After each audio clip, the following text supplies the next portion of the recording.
Nagtapos nga ang huli nating chapter sa pagkakita ni Momo sa isang maliit na nilalang na pinagmamasdan sila galing sa isang bookshelf.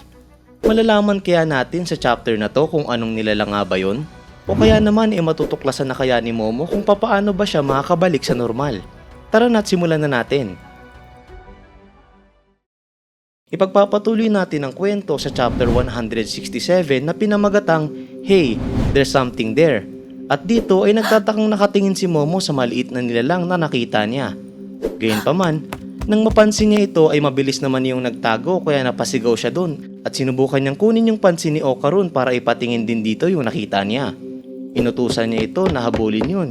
Kaso nagtatakang tinanong ni Okarun sa kanya kung ano nga ba yung tinutukoy niya. Kaya piniliwanag niya na nakakita siya doon ng maliit na matandang lalaki na nagpakuha naman ng atensyon ni Okarun.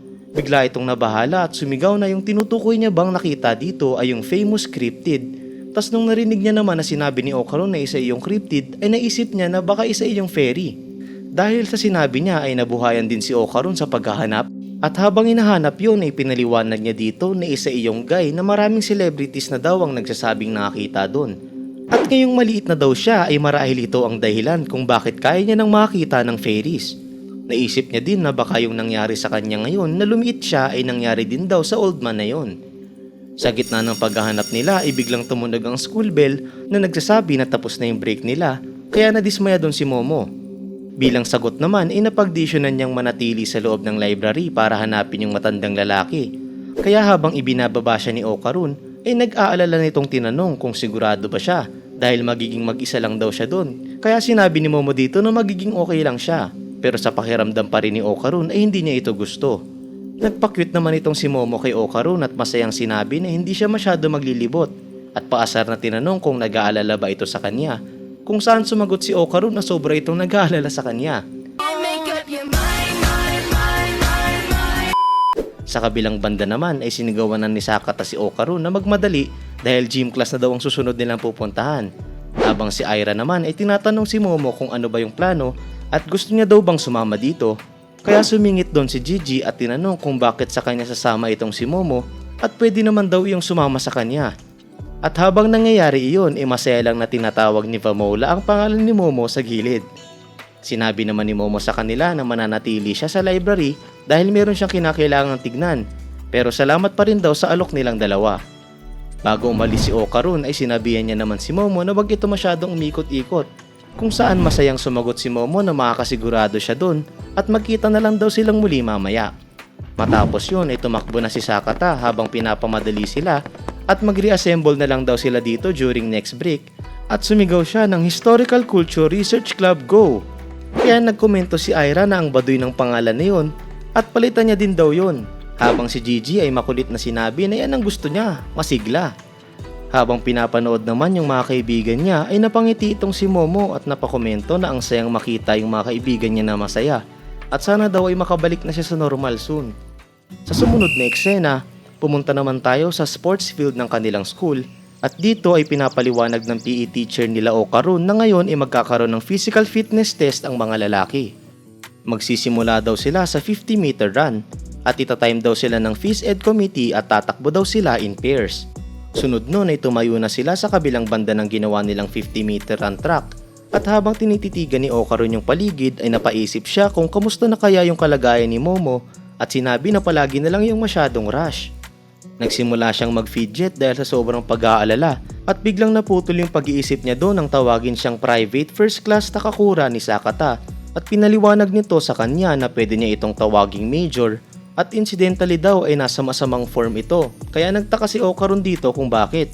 Pinaliwanag ni Sakata na binibigyan siya ng problema ng dati niyang leg injury at hindi daw ito makakatakbo ng mabilis. Kaya napakomento si Okarun na bakit ganun, grabe daw itong tumakbo ng mga nakaraan. Kung saan dinagdag lang ni Sakata na yung magagamit niya lang sa kanyang maximum speed doon ay 10%. Tinanong niya din kay Okarun kung ano ang pinakamabilis nitong time para sa 50-meter run. Kaya napakamot ulo si Okarun dahil hindi daw niya sigurado at hindi niya pa daw ulit na-time yon since junior high. Kaya sumagot na lang siya ng mga 9 seconds ang pinakamabilis niya. Dahil sa sagot niya ay biglang ginanahan si Sakata at napasigaw na may chance na manalo siya doon.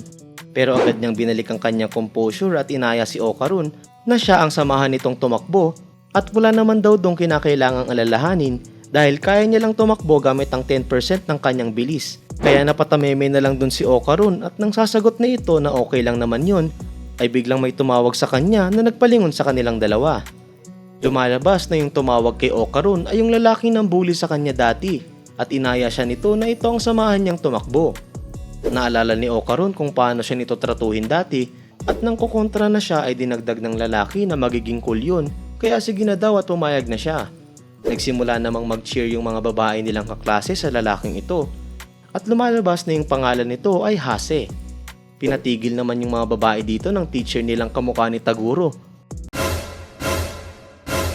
At pumasok na daw ang mga ito sa gym kaya napatahimik doon si Okarun. Nang magtatawag ng muli yung teacher nilang si Taguro ay nagtaas ng kamay si Hase at sinabi na siya at si Okarun ang susunod.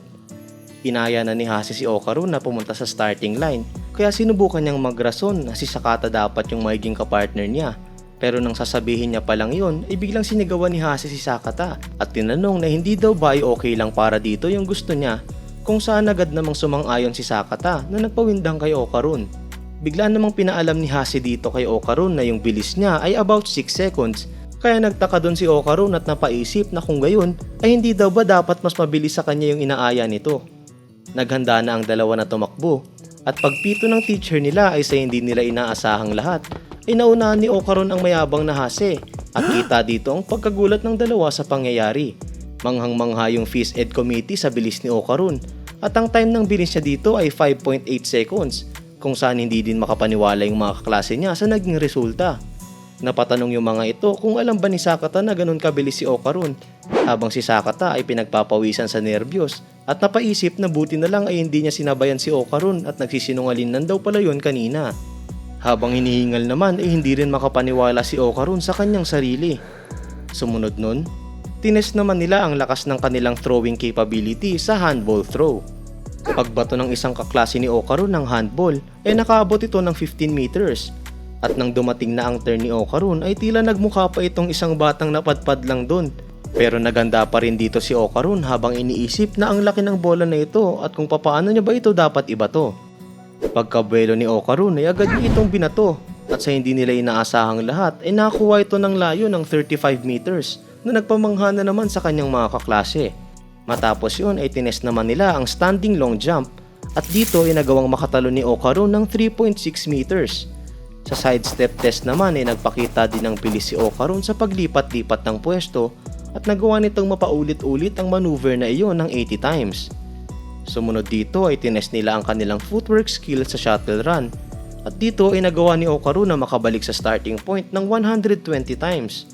Kitang-kita ang pagkakaiba ni Okarun sa kanyang mga kaklase nang hingali ng mga ito at napakomento pa dito si Hase kung ano bang meron dito kay Okarun at parang isa daw itong pro athlete. Habang yung hingal na Sakata naman ay sumagot na naging isang halimaw na nga itong si Okarun dahil sa pinakita niyang performance sa kanilang fitness test.